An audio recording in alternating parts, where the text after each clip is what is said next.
नमस्कार. बार्शी संचारच्या दिग्गजांच्या मुलाखतीमध्ये आपल्या सगळ्यांचं स्वागत. आज आपल्यामध्ये आलेले आहेत डॉक्टर मीरा विजय गोदापुरे.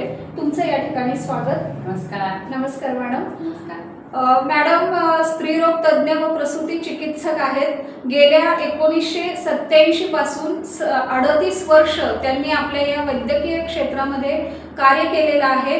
अफाट कार्याचा अनुभव आणि कितीतरी वैद्यकीय रुग्ण त्यांच्या हाताखालून गेलेले आहेत आणि त्यांनी सुधारित आरोग्य आपल्यासाठी मिळवलेलं आहे. कितीतरी नवजात शिशु त्यांच्या हातून जन्माला आलेले आहेत आणि आज खूप चांगल्या रीतीने सुदृढ अवस्थेमध्ये राहत आहेत. अशा अनुभव संपन्न आणि वैद्यकीय क्षेत्रामध्ये मोठं योगदान दिलेल्या डॉक्टर मीरा मॅडम आज आपल्यामध्ये आलेल्या आहेत आणि आपण त्यांच्याशी संवाद साधणार आहोत.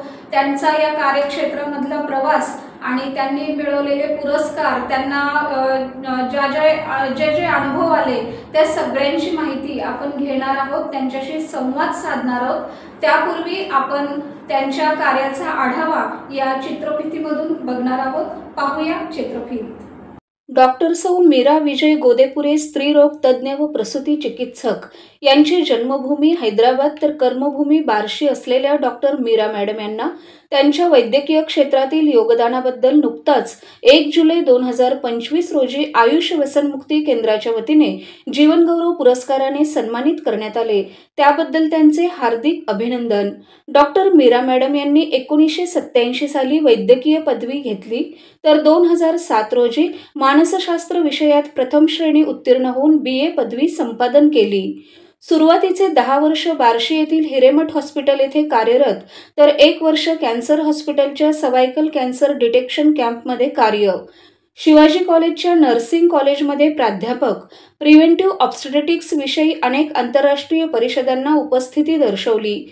20 वर्षापासून गर्भपूर्व व गर्भसंस्कार या क्षेत्रात कार्यरत असताना भारतात व भारताबाहेर अंदाजे 5,000हून अधिक मातांना प्रशिक्षण दिले. सखी मंचतर्फे चाइल्ड डेव्हलपमेंट क्षेत्रात कार्य करताना महाराष्ट्रातील अनेक जिल्ह्यात प्रत्यक्ष भेटी देऊन गर्भसंस्काराची शिबिरे घेतली. ज्ञानप्रबोधिनी संचलित intelligent and aptitude measurement centre Barshi येथे चालू केले. मनशक्तीमार्फत certified in advance course of garbhasanskar चालू केले. अनेक ठिकाणी व्याख्यानं देऊन वृत्तपत्रांमधून लेखन करून त्यांनी वैद्यकीय सेवा गेल्या 38 वर्षापासून सातत्यानं दर्शवली. त्यांच्या या कार्याची दखल घेत अनेक संस्थांनी त्यांना पुरस्कारांनी सन्मानित केले. त्यातील काही उल्लेखनीय पुरस्कार: 2007 साली भगवंत महोत्सवात बार्शी नगरपालिकेच्या वतीने आनंदयात्री जीवनगौरव पुरस्कार प्रदान करण्यात आला. 2011 साली जंगम विकास संस्थेच्या वतीने तर 2014 साली 8 मार्च जागतिक महिला दिनानिमित्त गुणवंत गौरव पुरस्काराने सन्मानित करण्यात आले. सध्या त्यांच्या सर्व सोयी सुविधांनी सुसज्ज असणाऱ्या गोदेपुरे हॉस्पिटल सेंटरमध्ये गर्भपूर्व व गर्भसंस्काराचे ऑफलाईन ऑनलाईन वर्ग घेतले जातात. मनमिळावू वृत्तीच्या, कुटुंबवत्सल, सदैव हसमुख, कार्यतत्पर असणाऱ्या डॉक्टर मीरा मॅडम यांचे पती डॉक्टर विजय गोदेपुरे बार्शी नगरपालिकेत आरोग्य अधिकारी, कन्या डॉक्टर सौ ओजस्वी डेंटल सर्जन, जावई doctor Shubham Thalpati MS general surgeon असे वैद्यकीय क्षेत्रात कार्यरत आहेत. आपल्या हातून जन्माला आलेल्या नवजात शिशु आणि त्यांच्या मातांसोबत स्नेहबंध वृद्धिंगत करणाऱ्या, जनसेवा हीच खरी ईशसेवा मानून हाती घेतलेल्या कार्यास पूर्णत्व देणाऱ्या डॉक्टर सौ मीरा विजय गोदेपुरे यांच्या आजतागायतच्या कार्यास सलाम. पुढील वाटचालीसाठी शुभेच्छा. त्यांच्या कार्याची अधिक माहिती त्यांच्याशी संवाद साधून जाणून घेऊयात. मॅडम, मला पहिल्यांदा सांगा की तुम्ही ह्या वैद्यकीय क्षेत्रामध्ये 1987 सालापासून कार्यरत आहात. तर आत्ता आपण बघतोय की 2025 आहे, त्यामुळं 38 वर्षाचा कालखंड गेलेला आहे. तर आत्ता वैद्यकीय क्षेत्र खूप अफाट रीतीनं विकसित झालेलं आहे. परंतु त्यावेळेला वैद्यकीय क्षेत्राची स्थिती कशी होती आणि तुमचं कार्य करण्याची माहिती तुम्ही कशी मिळवलीत आणि कसं कार्य केलं, या सगळ्याची माहिती आम्हाला द्या. आभारी आहे. प्रश्न खूप छान आहे. वैद्यकीय क्षेत्रात जसं मॅडमने सांगितलं, शिल्पा मॅडमने 1987 साली वैद्यकीय क्षेत्राची पदवी मी घेतली. सोलापूरमध्ये कॉप डिग्री घेतल्यानंतर कोऑपरेटिव्ह हॉस्पिटल, ज्याला सहकारी रुग्णालय असं म्हटलं जातं, तिथं स्त्रीरोग तज्ज्ञ डॉक्टर बंदवा सर, डॉक्टर संपत बंदवा सर, त्यानंतर Walsankar madam, Uma Walsankar madam, doctor Ajit Gandhi, अशा अनेक स्त्रीरोग आणि प्रसूती चिकित्सा करण्यामध्ये दिग्गज असणारे जे डॉक्टर्स होते, त्यांच्यासोबत आम्ही अनुभव घेतला, कार्य केलं, खूप काम केलं.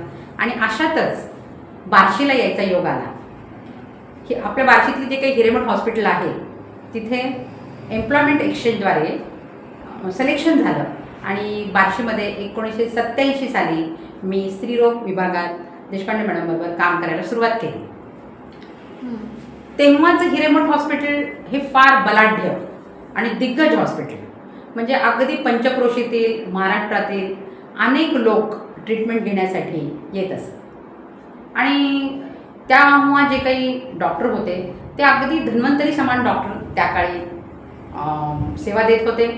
त्यामध्ये डॉक्टर हिरेमठ, ज्यांना आपण सर्जन साहेब म्हणतो, त्यानंतर डॉक्टर नेने साहेब, ज्यांना मेडिसिनचं धन्वंतरी म्हटलं जातं, डॉक्टर देशपांडे मॅडम, ह्यांना आम्ही स्त्रीरोग आणि प्रसूतीचे अगदी झाशीची राणी असं म्हटलं जातं, आणि डॉक्टर माने, डॉक्टर पिडियाट्रिशियन, अगदी बालरोग तज्ज्ञ, असे दिग्गज मंडळी कामाला होती. त्यांच्यासोबत काम करण्याचा अनुभव आला. अगदी प्रत्येक पेशंट पर्सनली कसा तपासायचा हे ज्ञान खूप त्यांच्याकडे म्हणजे मिळालं. आणि मॅडमचं मी तुम्हाला सांगितलं की अगदी त्यांनी प्रचंड काम स्त्रीरोग आणि प्रसूती विभागात काम केलं. त्यांच्यासोबत मी दिवसरात्र त्यांना त्या कामात मदत केली. आणि जेवढ्या प्रसूती आणि आम्ही जेवढे पेशंट्स बघितले, जेवढे कॉम्प्लिकेशन्स हँडल केले, मला वाटत नाही की आता एवढं काम पुढे करायला मिळेल. तर हे आमचं फार अहोभाग्य आहे. अशी आमची कामाची सुरुवात झाली. अरे वा मॅडम, कामाची सुरुवात एवढी दांडगी, तर मग स्वरूप कसं असेल त्याबद्दल आम्हाला माहिती द्या. खूप छान प्रश्न आहे. कारण मला तुम्हाला सांगायला खूप आनंद होतो की तेव्हा आमची ऑब्स्टेटिकची ओपीडीच कमीत कमी 100 पेशंटची असायची. म्हणजे स्त्रीरोग आणि प्रसूती विभागाच्या ओपीडीमध्ये रोज कमीत कमी 100 पेशंट यायचे. मग तुम्ही विचार करा ॲडमिट किती होत असतील. आणि अत्यंत इमर्जन्सी अशा कंडिशन्समध्ये लोक यायचे. आणि कामाचं स्वरूप म्हणजे मग आम्हाला 24 तास काम करावं लागायचं. मला आठवत नाही की ह्या 20 वर्षात कधी आम्ही 4 तास सलग झोपले असो. त्यामुळे घर दार बाकीच्या सगळ्या गोष्टी, विश्रांती, ह्या सगळ्या गोष्टी सोडून फक्त पेशंट आणि पेशंट सतत आमच्यामध्ये. आता कोण पेशंट ॲडमिट झाला आहे, त्याचं काय म्हणजे तो कसा आहे, त्याची कंडिशन कशी आहे, कोण गरीब आहे, कोण श्रीमंत आहे, कोणाला परवडणार आहे, कोणाची नॉर्मल डिलिव्हरी होईल, कोणाचं सीझर होईल, असा सतत विचार असायचा. आणि 24 तास फक्त पेशंट नीट करणे या विचाराशिवाय दुसरं कोणतंच कार्याचं स्वरूप आमच्या डोक्यामध्ये येत नव्हतं. किती छान मॅडम हे. आणि विशेष म्हणजे आम्हाला एक फार सुवर्ण संधी मिळाली की तेव्हा आपल्या बार्शीमध्ये कॅन्सर हॉस्पिटल एक प्रोजेक्ट होता, सर्वायकल कॅन्सर डिटेक्शन कॅम्प. आणि या कॅम्पमध्ये दर रविवारी याप्रमाणे आम्ही 1 वर्ष हा कॅम्प केला. असं आमचं वैद्यकीय क्षेत्रातील कामाचं सुरुवातीचं स्वरूप होतं. आणि ते 20 वर्ष राहिले. सतत 20 वर्ष म्हणजे असं काम करत होतात मॅडम. पण आता आपण बघतोय की खूप विज्ञानानं प्रगती केल्यामुळं हॉस्पिटलमध्ये खूप मोठ्या मशीन्स, सगळ्या सोयी सुविधा आहेत. परंतु त्यावेळेला तांत्रिक मशीन टेक्नॉलॉजी ही कशा पद्धतीची होती? तेव्हा ही जी काही मशिनरी आता ज्या विकसित आहेत, तेव्हा अल्ट्रासाऊंड त्या मानाने एवढं विकसित नव्हतं. सोनोग्राफी पेशंट विचारायचे की सोनोग्राफीने काही प्रॉब्लेम येतो का मॅडम, म्हणजे सोनोग्राफीचा काही साईड इफेक्ट आहे का, सोनोग्राफी कधी करावी, किती दिवसाला करावी, असे प्रश्न विचारले जायचे. आणि फार विकसित स्टेटमध्ये सोनोग्राफी नव्हती. आणि सगळ्यात चांगली मशीन म्हणजे आमच्या हाताची 2 बोटं, याद्वारेच डायग्नोसिस केलं जायचं. आणि आता जसं रक्त तपासणी, आता पेशंट सांगतात आम्हाला की मॅडम आमची रक्त तपासणी कधी करता, सोनोग्राफी कधी करता. आणि जर तेव्हा आम्ही पेशंटला सांगितलं की बाई तुझं ब्लड टेस्ट करावं लागतील, रक्त तपासावं लागेल, तर त्यांना असं वाटायचं मॅडमला काही येतं की नाही. म्हणजे क्लिनिकली पेशंट बघून डायग्नोज करण्याचे ते दिवस होते. इन्व्हेस्टिगेशन्स, मशिनरीज अशा गोष्टी विकसित नव्हत्या. अशा काळात आमच्या प्रॅक्टिसची सुरुवात झाली. किती छान मॅडम. आपण म्हणतो ना हाडाचे डॉक्टर असावेत, तसं तुम्ही बोटांच्या आधारे म्हणतात तसं तपासणी करून पेशंट तपासलेले आहेत. पण मॅडम पेशंट कशा प्रकारचे यायचे आणि त्यांची तपासणी तुम्ही कशा पद्धतीनं हँडल कसे करत होतात म्हणजे पेशंट त्यावेळेचे? हां, आता कसं आहे, अगदी प्रेग्नेन्सी राहिली की लोक दवाखान्यात येतात, रजिस्टर करतात, नाव नोंदवतात, कोणत्या हॉस्पिटलमध्ये डिलिव्हरी केली पाहिजे हे ठरवतात. त्यामुळे डॉक्टरलाही सोपं होतं आणि पेशंटलाही सोपं होतं. पण पूर्वी तसं नसायचं. म्हणजे मी तुम्हाला जसं म्हटलं की पूर्वी 3 महिने पूर्ण झाल्याशिवाय दवाखान्यात जायचं असतं हा विचारच मान्य नव्हता.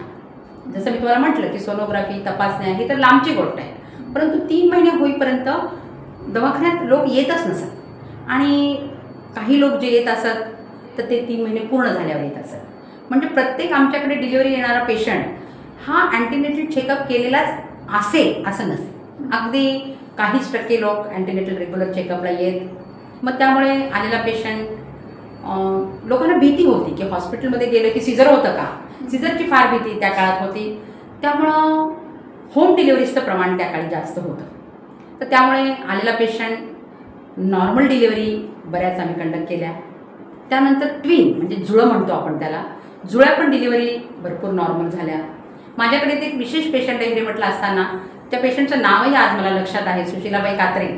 जे 2 मुलं मोठे, एकही अँटीनेटल चेकअप नाही, कसलंही गोळी औषध इंजेक्शन नाही आणि ती डिलिव्हरीला कशी होईना म्हणून आली आणि तिला 3 मुलं झाली, 2.5 किलोची मुलं. अत्यंत उत्तम आहेत. आमच्या शास्त्रात सांगितलं जातं की कमरेकडनं बाळ असेल तर डिलिव्हरी नॉर्मल होणं अवघड आहे, पण तशीही उदाहरणं आमच्याकडे घडली. कमरेकडनं नॉर्मल डिलिव्हरीज झाल्या. त्यानंतर पूर्वी ॲडमिटचं जे काही विचार होता तो हॉस्पिटलमध्ये येण्याचा, ॲडमिट होण्याचा हा विचार नव्हता.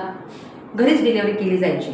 तर त्यामुळे कॉम्प्लिकेशन्स खूप होते आणि म्हणजे घरी खूप प्रयत्न केल्याने बऱ्याच वेळा ब्लिडिंग जास्त होणं, त्यानंतर प्लासेंटा जागेपासून निसटणं किंवा ज्याला आम्ही बर्स्ट युट्रस म्हणतो, म्हणजे खूप प्रयत्न करून जर म्हणजे योनी मार्गातून सहजरित्या बाळ बाहेर न येता गर्भशयीची पिशवी फाडून बाहेर आलं त्याला आम्ही बर्स्ट युट्रस म्हणतो.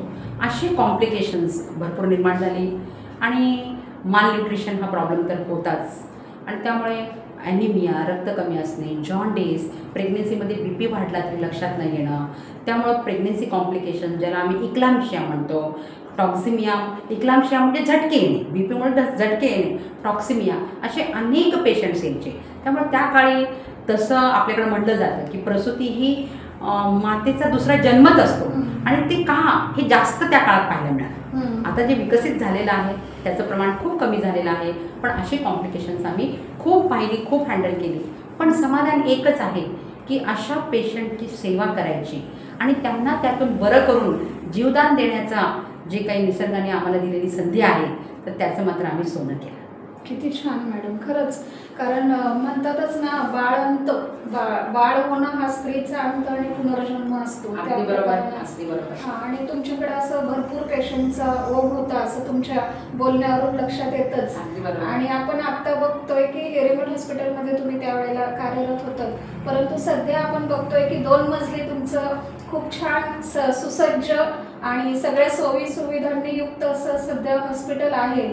तर त्याची उभारणी करणं गरज वाटली, कसं गरजेतून निर्मिती झाली की तुमचं एक स्वप्न होतं हॉस्पिटल काढायचं, काय ह्या बाबतीत काय सांगाल?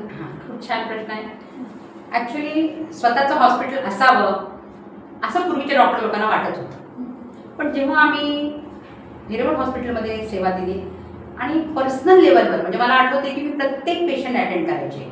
म्हणजे त्या काळी तुम्हाला जर सांगितलं तर हजारो प्रसूती या हाताने कंडक्ट केलेल्या आहेत, हजारो. म्हणजे खूप लोकांची जवळीक निर्माण झाली, खूप आपुलकी, खूप प्रेम निर्माण झालं, अगदी कौटुंबिक जिव्हाळा निर्माण झाला. आणि मी तुम्हाला सांगितलं की पूर्वी देखील असं आम्ही घरी जाऊन जेवतोय तो पण पेशंट यायचा. बऱ्याच वेळी आम्ही 10 वर्ष तर आम्ही तिथंच राहिलो, परंतु जेव्हा माझं स्वतःचं घर मी बांधायला लागले तेव्हा पेशंट असे आम्ही घरी पोहोचेपर्यंत यायचे आणि म्हणायचे मॅडम तुम्ही आम्हाला इथंच ॲडमिट करा. असं पेशंट जेव्हा म्हणायला लागले तेव्हा माझ्या मनात विचार आला, अरे वाय यू शुड नॉट, म्हणजे आपण आता आपलं हॉस्पिटल सुरू करण्याचं जो काही म्हणजे समर्थता किंवा ज्याला आपण काय म्हणतो एक प्रकारचा कॉन्फिडन्स निर्माण झाला आणि वाटलं की काही हरकत नाही की आपणही आपलं हॉस्पिटल सुरू केलं पाहिजे. कारण एवढा 10 वर्षाचा अनुभव आणि एवढं काम केलं होतं आणि तो कॉन्फिडन्स आम्हाला आमचं सुसज्ज हॉस्पिटल निर्माण करण्यासाठी सुभाषनगर येथे 30,000ची लोकवस्ती आहे त्या काळी तिथं आम्ही 30 बेडेड हॉस्पिटल सुरू केलं. आणि कसं असतं की प्रसूतीचा जेव्हा पेशंट येतो तेव्हा ऐनवेळी पेशंटला बाहेर पाठवता येत नसतं. म्हणजे समजा तुम्ही डिलिव्हरीसाठी आला आणि तो डिलिव्हरी होणार नाही असं म्हटलं किंवा होणार नाही, काही कॉम्प्लिकेशन आहे, कारण प्रत्येक डिलिव्हरी ऐनवेळी कळते की ती नॉर्मल होईल का सिझर होईल. असं बऱ्याच वेळा असतं, कारण पहिली नॉर्मल झाली दुसरी नॉर्मल होईलच असं नाही, दुसरी नॉर्मल झाली तर तिसरी नॉर्मल होईलच नाही. मग ऐनवेळी पेशंट पाठवायचं तर कुठं हा प्रश्न होता. तर त्यामुळे आम्ही MTP आणि ट्युबेक्टॉमी रिकग्नाइज सेंटरसहित अत्यंत सुसज्ज असं हॉस्पिटल तयार केलं.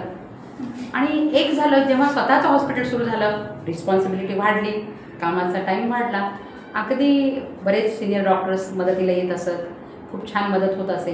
परंतु अगदी ॲडमिटपासून डिस्चार्ज होईपर्यंत आणि पेशंट अगदी लेकरासहित उत्तमरित्या त्याच्या घरी जाईपर्यंत खूप जबाबदारी असे आणि खूप कष्ट घेऊन ते 20 वर्ष, हे 10 आणि हे 10 अशा ऑब्स्टेटिक्सचे म्हणजे 1997 साली माझं इंडोर सुरू झालं आणि 2007पर्यंत माझं इंडोर चालू होतं. ही 20 वर्ष खूप कष्टाची पण समाधानाची. किती छान. स्वतःच्या हॉस्पिटलमध्ये असं कार्यरत राहणं ही जबाबदारीच असते ना मॅडम? अगं फार मोठी जबाबदारी आहे ही. आता तुला सांगते की पूर्वी आम्ही म्हणजे पैसा मिळवणं हा उद्देशच नव्हता. ओके, म्हणजे पैसे मिळवण्याची काही जबाबदारीच नव्हती आम्हाला, फक्त पेशंट नीट करणं ही एक फार मोठी जबाबदारी होती. मग तुला आता सांगून आश्चर्य वाटेल की नॉर्मल डिलिव्हरी फार झालं तर त्याचे चार्जेस 500 रुपये आणि बरेच पेशंट घरी गेल्यानंतर त्यांचे पती किंवा आई वडील येऊन बिल भरायचे, आम्ही पेशंटला डिस्चार्ज द्यायचो. आणि सीझरचा रेट फार झालं तर 2-2.5 हजार, मॅक्झिमम 3,000. म्हणजे पैसा कमवणं याशिवाय पेशंटची सेवा करणं ही फार मोठी जबाबदारी होती, कारण तेव्हा तशी सामाजिक गरज होती. आता ह्याचं एक तुला जबाबदारीचं एक मजेशीर उदाहरण सांगते की अगदी एखादी म्हातारी कोतारी यायची आणि आपल्या नातीला मुलीला कोण सुनीला आणून मॅडम तुम्हाला जे पाहिजे डिलिव्हरी करा, आम्ही झोपायची, आम्ही आमची डिलिव्हरी करायचो, तिला सांगायचो खुश, म्हणजे काही सही कोण करणार नाही काही नाही, आणि ती पेशंटच अंगठा करायची. आता ह्यात आणखीन जर पुरुष सोबत आला तर एक जोडपं जेव्हा प्रसूतीसाठी आपल्या पत्नीला घेऊन आला, एक म्हणजे नवरा आपल्या पत्नीला घेऊन आला, ती बिन तपासलेली पेशंट होती, म्हणजे 9 महिने तपासलेली नव्हती. आणि त्याने सांगितलं मॅडम घरी प्रयत्न केला, खूप बघा होती की नाही. आणि जेव्हा आम्ही तिला बघितलं तेव्हा म्हटलं ठीक आहे प्रयत्न करतो बघू. अक्षरशः त्यांनी पेशंट ॲडमिट केला आणि मस्तपैकी झोपला. मी पेशंट तपासून त्याला सांगून येईपर्यंत तो गोरत होता. साहजिक काही खेड्यातून येणं अवघड होतं त्या काळात. आम्ही प्रयत्न केला पण ती नॉर्मल डिलिव्हरी होण्यासारखी नव्हती. एक बॉटल रक्त लागणार होतं, ते आम्ही मागून घेतलं आणि सिझर केलं. सिझरपर्यंत पण हा माणूस मस्त झोपलेलाच. आणि मग पहाटे आमच्या स्टाफने त्याला उठून सांगितलं अरे बाबा तुझ्या बायकोचं सिझर झालं. तर म्हणलं मॅडमवर आमचा इतका विश्वास आहे, जे काही केलं ते योग्यच करणार. आणि ही इतकी ते म्हणजे बिनधास्त असत. मग हे पेशंट आपल्यावर विश्वास दाखवतात ही किती मोठी जबाबदारी ही आम्ही फार उत्तमरित्या पार पाडली. ह्याला खूप मोठं हे म्हणजे तुम्ही एवढ्या पेलत ते. पण मॅडम अशी जबाबदारी म्हणता म्हणता आता एवढं कार्य करतं म्हटल्यावर काही मजेशीर अनुभव पण असणारच. अनुभव आलेला असणार. हो अगदी खूप मजेशीर अनुभव. म्हणजे मी जसं म्हटलं की त्या काळात फार वैचारिक जागृती असं या क्षेत्रात नव्हती. आणि माझ्याकडे हा जो मजेशीर अनुभव आहे तो आता तेव्हा फार तसा सिरियस होता, आता ऐकायला मजा वाटते. एक असं जोडपं झालं, नवीन लग्न झालं होतं, जस्ट काहीतरी किरकोळ तक्रार होती, ती आम्ही नीट केली आणि पेशंट बरा झाला. नंतर 1 वर्ष झाले पेशंट काही आमच्याकडे परत तो आला नाही. आणि 1 वर्षांनी ते नवरा बायको आणि त्यांच्यासोबत एक मुलगी तिसरी घेऊन आली. मग मी तिला म्हटलं की बाई ह्या दोघांना तुम्ही ओळखत होते, ही कोण आहे? तर ती म्हणली मॅडम माझी बहीण आहे म्हटली. म्हणलं का आणलं? तर म्हणली मॅडम माझं लग्न होऊन 1 वर्ष झालं तुम्हाला माहिती आहे, पण आम्हाला मुलबाळच झालं नाही अजून, म्हणून मी माझ्या बहिणीचं लग्न माझ्या नवऱ्याबरोबर केलं. मी तर डोक्याला हातच लावला. मी म्हटलं अगं ह्या सगळ्या तपासण्या करून ठरवायचं असतं की कोणामध्ये दोष आहे, असं लग्न करून मोकळं व्हायचं नसतं. मग आता हा अनुभव मजेशीर आहे की नाही? त्या काळी फार अत्यंत म्हणजे म्हणजे ऐकून आता आपलं डोकं सुन्न करून टाकलं. म्हणजे असे इतके मजेशीर म्हणजे लोकांमध्ये इतके समज इतके गैरसमज होते की पूर्वी कारण कसं लग्न झालं की एका वर्षात पाळणा हल्लाच पाहिजे. पण मॅडम अशी जर लोकांची मानसिकता असेल आणि एवढ्या म्हणजे एवढ्या सहजतेने लोकांच्या जीवनामध्ये घडामोडी होत असतील आणि हे रिस्क आहे आयुष्याशी, आरोग्याशी, मानसिकतेशी, तर मग तुम्ही तेव्हा जागृती कशी घडवून आणलीत की किंवा सामाजिक कार्यामध्ये काही प्रयत्न केलेत का? खूप अगदी कसं की अगदी जागृती म्हणजे घडवून आणण्याचेच ते दिवस होते. म्हणजे लोकांमध्ये ह्या गोष्टी जसं मी तुला म्हटलं की आमच्या वैद्यकीय शास्त्र देखील सांगतं की पती पत्नी 2 वर्ष जोपर्यंत एकत्र राहत नाही आणि तोपर्यंत जर मूल नाही झालं तरच that is infertility or stability आणि मगच त्यांनी डॉक्टरकडे दवाखान्यात तपासायला जावं. परंतु त्या काळी जसं मी तुला सांगितलं की 1 वर्षामध्ये लोक असे विचार करायचे. त्यानंतर आणखीन फार म्हणजे गैरसमज होते समाजामध्ये. पहिला जो गैरसमज होता तो म्हणजे मुलगा मुलगी, म्हणजे मुलगी झाली तर ती पूर्ण जबाबदारी स्त्रीची आहे आणि मुली जर झाल्या तर मुलासाठी दुसरं लग्न, तिसरं लग्न असे देखील गोष्टी घडून आल्या. आपल्याकडे नात्यात लग्नाची प्रथा तर माहितीच आहे. अगदी जर घरामध्ये मामा किंवा तत्सम काही नातं असेल तर मुलींना बाहेर दिलं जात नाही. आणि त्यामुळे होणाऱ्या म्हणजे कंजनाटल अनॉमलीचं प्रमाण वाढतं. कंजनाटल मॅरेजेस करू नये असं आमच्या शास्त्रामध्ये सांगितलेलं आहे. नात्यात लग्न करणं, लवकर लग्न करणं, मुलगा मुलगी भेद, जेंडर डिस्क्रिमिनेशन म्हणतो आपण त्याला, अशा अनंत अडचणी होत्या. मुलगी शहाणी झाली की लग्न करायचं, तिचं न्यूट्रिशनल, तिचं शरीर, तिचं मन तयार आहे का हा विचार केला जात नसे. आणि त्यामुळे खूप सारी जागृती करून आज जे आपल्याला हे सुख दिसतं आहे किंवा आज जी आपल्याला ही जागृती समाजामध्ये दिसते आहे त्यासाठी त्या काळात फार मोठे कष्ट घेऊन लोकांना जागरूक करावं लागलं. पण आज खूप चांगलं वाटतंय की लोक जागरूक आहेत, मुलींना शिकवत आहेत आणि मुलींचं आयुष्य आता खूप सुखकारक झालेलं आहे. हो, अगदी बरोबर. म्हणजे आता सगळी हळूहळू जागृतीच्या पथावर सगळे आहेत, ग्रामीण भाग असो किंवा शहरी भाग असो. अगदी बरोबर. मॅडम तुम्ही आत्ता हे जे सांगताय तर मग आत्ताचा काळ बघितला तर म्हणजे लोकांच्या वैचारिकतेमध्ये काय बदल झालेला तुम्हाला आढळतं आणि या क्षेत्रामध्ये काय बदल झाला असं तुम्हाला आढळतं? पूर्वी सांगितल्याप्रमाणे हे क्षेत्र डॉक्टरच्या लेवलला विकसित होतं पण पेशंटच्या ॲक्सेप्टन्स लेवलला विकसित नव्हतं. म्हणजे सीझर करणारे डॉक्टर तेव्हाही होते, आताही आहेत, पण सीझर मान्य करण्याची प्रवृत्ती तेव्हा नव्हती. म्हणजे इझिली कोणी तयारच होत नव्हतं आणि त्यामुळे समजा सीझर करण्याची वेळ आली की लवकर मान्यता मिळत नव्हती आणि हो म्हणेपर्यंत जे काही बाळाला जे काही स्ट्रेस किंवा आम्ही इंट्रायुट्राइन डिस्ट्रेस म्हणतो, बाळाचे ठोके कमी जास्त होणे, बाळ दमणे, अशा काही कॉम्प्लिकेशन्स नंतर खूप प्रयत्न करून सीझर केलं जायचं आणि मग त्या बाळामध्ये तो प्रॉब्लेम दिसून यायचा. मग ते त्यांच्या लवकर म्हणजे हो म्हणले नाहीत त्यामुळे झालंय हे ॲक्सेप्ट तेव्हा लोक करत नसतात. म्हणजे त्यांना भीती वाटत होती का? भीती वाटत हो अगदी खूप. म्हणजे सीझर झालं तर दुसरं सीझरच होईल, मला उठता येईल का, बसता येईल का, शेकडी घेता येईल का, पुढची प्रेग्नन्सी राहिलं तर कंबर दुखेल का, असे खूप खूप खूप तुम्हाला म्हणजे आपल्या समाजामध्ये असे अनेक विचार आहेत. आणि त्यामुळे पूर्वीच्या काळी सीझर होत परंतु असे खूप कॉम्प्लिकेशन्स होऊन तयार होत लोक. त्यामुळे बेबीमध्ये बऱ्याच गोष्टींचा स्ट्रेस दिसून येत. बाळ लवकर नाही रडलं तर ते सीझर लवकर न केल्यामुळं रडलं असं ॲक्सेप्ट करत नसत लोक.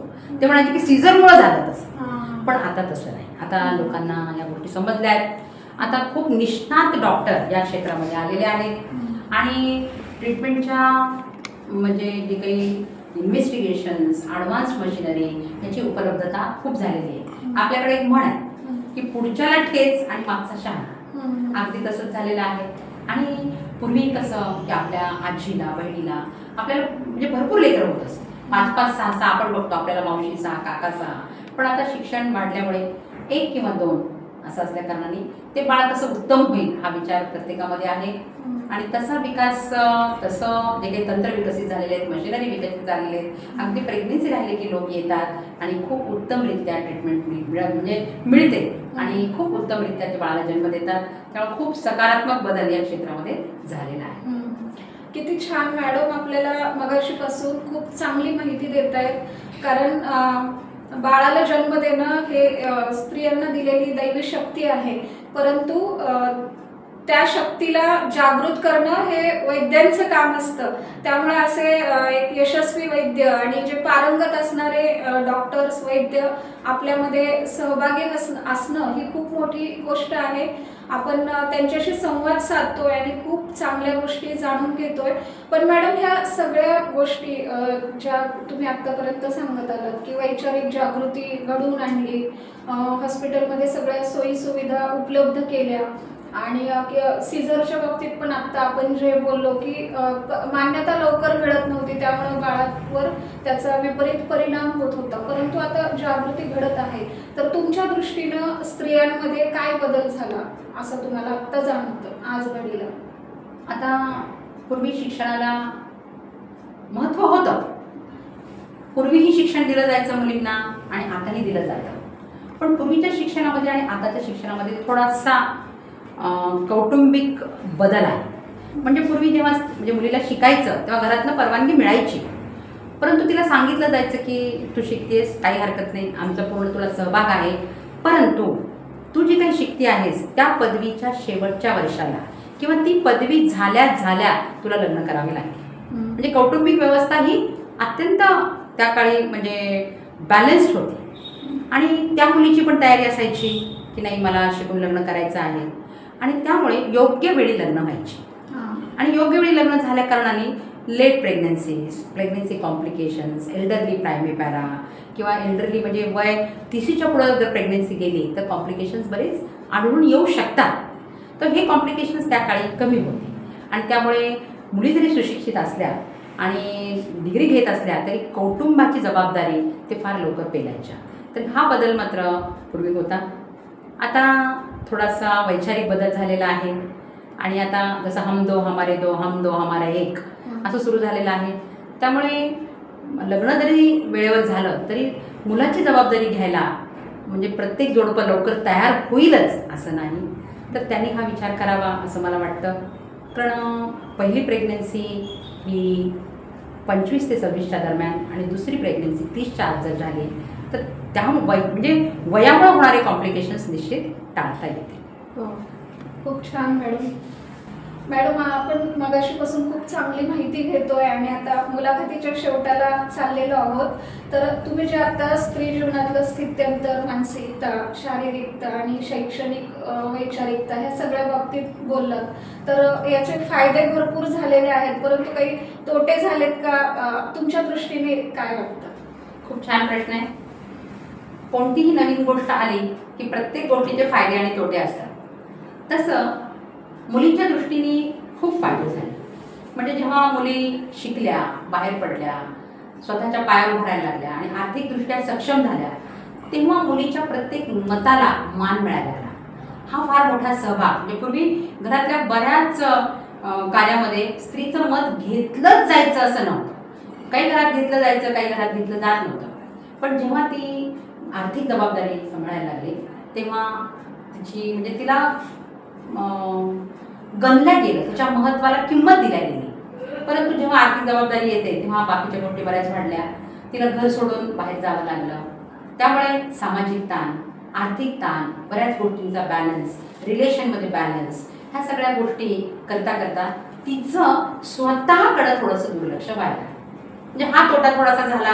कारण प्रत्येक गोष्ट, स्त्रीचं कसं वैशिष्ट्य असतं, प्रत्येक स्त्रीला आपलं घर अत्यंत उत्तम राहायला पाहिजे. घर व्यवस्थित आणि मगच बाहेर. कोणतीही स्त्री स्वतःचं घर सोडून करिअर करायची इच्छा कोणत्याही स्त्रीला नसते. त्यामुळे ह्या बॅलन्स करणाऱ्या स्टेजमध्ये तिचं शारीरिक आरोग्य थोडंसं शारीरिक आरोग्याकडे दुर्लक्ष झालं. तर त्यामुळे मला असं वाटतं की जे लोक हे बॅलन्स करतायत तर त्यांनी स्वतःची प्रकृती सांभाळून या गोष्टी कराव्यात. जे काही करतात ते उत्तम करतील. कारण आई ही घराचा कणा असते. ती जर अत्यंत सशक्त असेल तर ते घर अत्यंत सशक्त असतं. त्यामुळं हे फायदे झाले. आणि तोटे काय होतं की थोडंसं वैचारिक मतभेद जे काही आहेत, पण रिलेशन स्ट्रेन असे काही तोटे होऊ शकतात. तर ते देखील रिलेशन्स बॅलन्स करावेत आणि आपल्या करिअर बरोबर घरच्या वातावरणाला देखील महत्त्व द्यावं. एवढं तिने केलं तर ती घराची सम्राज्ञीच असते. खूप छान. पण मॅडम, हे होणं आवश्यकच होतं ना, कारण काळानुरूप ह्या गोष्टी घडणं आवश्यक होतं असं तुम्हाला काय वाटतं? अगदी बरोबर. आपण मगाशी म्हणलो की मुलगा मुलगी भेद करायचा नाही. जसं आपण मुलीला जेवढं शिकवतो तसं मुलाला पण शिकवतो. मग शिकल्यानंतर घरी राहायचं आवश्यकता नाही. बरोबर आहे. म्हणजे हे जसं काही लाईफस्टाईल चेंजेस झाले. आता पूर्वीच्या बायकांना शेंगाची चटणी म्हटलं की उखळ आणि आपल्याला दिसतं मिक्सर, पण आवडतं कोणतं? उखळातलं. म्हणजे लाईफस्टाईल जरी चेंजेस झाल्या तरी आवडी बदलल्या नाही. म्हणून लाईफस्टाईल चेंजेसमुळे या सगळ्या गोष्टी होणं आवश्यकच होतं. म्हणजे इट इज म्हणजे हे झालं हे काही कोणाचा दोष नाही. म्हणजे हे अत्यंत गरजेचं. जीवनशैली बदलल्यामुळं, कौटुंबिक वैचारिक लोकसंख्या कमी झाल्याने आणि गरजा वाढल्याने आपले जे काही लाईफचा जो काही पूर्वीची जे काही आपली लेवल होती, बऱ्याच वेळा प्रत्येकाची लाईफची जी लेवल आहे ती आता विकसित झालेली आहे. मग ती आर्थिक असेल, शैक्षणिक असेल, आणि त्यामुळं स्त्रियांनी घराला हातभार लावावा हे अत्यंत साहजिक आहे किंवा हे होणं अत्यंत योग्यच आहे. आपण मगाशीपासून मॅडमशी संवाद साधतोय आणि 38 वर्षाचा कालखंड कार्यरत आहेत त्या वैद्यकीय क्षेत्रामध्ये. त्यामुळं असं जाणवतं की त्यांना कारण विचारावं की तुम्ही कसं काय आलात, हाच प्रश्न जर केला तर करिअर करायचं ह्यापेक्षा एक सेवाभावी वृत्ती जास्त त्यांच्यामध्ये असेल असं जाणवतं. त्यामुळं मॅडमकडे ज्ञानाचं भरपूर भांडार आहे आणि त्यांच्यातून असंच ज्ञान आपण घेत राहूयात. आणि पुढचं तुम्हाला असंच म्हणजे विचारावं असं वाटतं की या क्षेत्रामध्ये जे आत्ताच मी बोलले, पण तुम्ही कसं काय येण्याचं कारण काय आणि पुढं काय तुम्ही त्यामध्ये प्रगती अजून म्हणजे गर्भसंस्कार क्षेत्रात. हां. आणि त्यानंतर मी जसं तुम्हाला म्हणाले की म्हणजे हा बॅलन्स मी माझ्या आयुष्यात केला. 1987 पासून 2007 पर्यंत मी पूर्ण ऑस्ट्रेटिक करिअर, इंडोर, अगदी सगळं ॲडमिट पेशंट मी जसं म्हणले की खूप कार्यरत होते. पण जेव्हा म्हणजे माझ्या लक्षात आलं की आता माझ्या बाळाला माझी गरज आहे आणि माझ्या घराला माझी गरज आहे, अशा वेळी मी जसं आता सांगितलं सगळ्यांना की हा बॅलन्स उत्तम सांभाळला गेला पाहिजे, तेव्हा माझ्या लक्षात आलं की आपण सतत करिअर करत गेलो तर कळत न कळत माझे म्हणजे मला एक मुलगी आहे, ती आता डेंटल सर्जन आहे, डॉक्टर आहे, तिचं लग्न झालं आहे. पण 2007 साली ती लहान होती आणि तिला म्हणजे जेव्हा मला लक्षात यायचं की तिला माझी गरज आहे, तर त्यावेळी मी इंडोर बंद करून OPD सुरू केली. आणि माझ्या असं लक्षात आलं की आपण इतक्या वर्षाचा अनुभव या क्षेत्रात काम केलं आहे, मग ह्या जे काही मेंटली फिजिकली ज्या मुली स्ट्रेसमध्ये आहेत, तर ह्या स्ट्रेसमधून त्यांना बाहेर काढण्यासाठी आणि 100% अत्यंत यशस्वी होण्यासाठी गर्भपूर्व संस्कार आणि गर्भसंस्कार हे 2005 सालापासून मी सुरू केले. मी जेव्हा ते वर्ग सुरू केले तेव्हा सखी मंचतर्फे मी बार्शी, अकलूज, सोलापूर, लातूर अशा अनेक ठिकाणी जाऊन प्रत्यक्ष वर्ग घ्यायचे. आणि आता कोरोनाच्या काळापासून ऑनलाईन ऑफलाईन हे वर्ग भारतात परदेशात ह्या मुली वर्गाला जॉईन होतात. दर शनिवारी रविवारी आपल्याकडे वर्ग चालतात आणि बऱ्याच मुली स्ट्रेसमधून बाहेर पडल्या. अत्यंत 9 महिन्याचा कालावधी उत्तम रीतीने घालून आपल्या बाळाला जन्म दिलेला आहे आणि आता आमची गर्भसंस्काराची मुलं 20 वर्षाची आहेत. अरे खूप छान. आपण मॅडमशी आत्ताच बोलण्यातून ऐकलं की गर्भसंस्कार विषयामध्ये म्हणजे आपण म्हणतो ना की जेव्हा बाळ सुप्तावस्थेमध्ये आईच्या पोटामध्ये वाढ होत असते तेव्हा आपल्या पूर्वीच्या काळी कुटुंब संस्था खूप व्यापक स्वरूपात होती, कारण 2-3 पिढ्या एकत्र राहत होत्या. त्यामुळं आजी पणजी यांच्याकडून सुरक्षितता सगळे संस्कार नवीन मुलीवर घडवले जात होते. परंतु ते आता काळानुरूप विस्कटित होत आहे, दुर्मिळ होत आहे आणि खूप हरवत चाललेला आहे असं आपण म्हणू शकतो. आणि त्यामुळं गर्भसंस्कार हा जो आपल्या भारतीय संस्कृतीमधला एक खूप संस्कार आहेत, परंतु त्यातला गर्भसंस्कार हा एक नवजात शिशुवर गर्भावस्थेतच होणारा संस्कार आहे आणि त्यामुळं तो नव्या पिढीला कळणं ही सुद्धा एक काळाची गरज आहे. आणि त्याच्याबद्दल इत्यंभूत माहिती आपल्याला घ्यायला सगळ्यांना नक्कीच आवडेल. आणि आपल्या बार्शी शहरामध्ये गर्भसंस्काराची संकल्पना मॅडमनीच पहिल्यांदा आणलेली आहे, त्यामुळे तुम्ही तयार आहात का, म्हणजे त्यावर आपला पुढचा व्हिडिओ आपण बनवू शकू, त्या बाबतीत तुमचं काय मत आहे?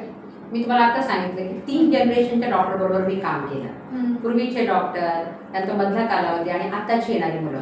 मी बघते की त्यांची किती धावपळ होते, त्यांचं प्रत्येकजण आनंदासाठीच हे सगळं करत असतो. मग हे आनंदी होण्यासाठी आणि उत्तम निर्मिती होण्यासाठी हा जो गर्भसंस्कार आहे तो कधी करावा, का केला पाहिजे, यामागचं विज्ञान काय, याबद्दल निश्चितच आपण पुढच्या सत्रामध्ये बोलूया.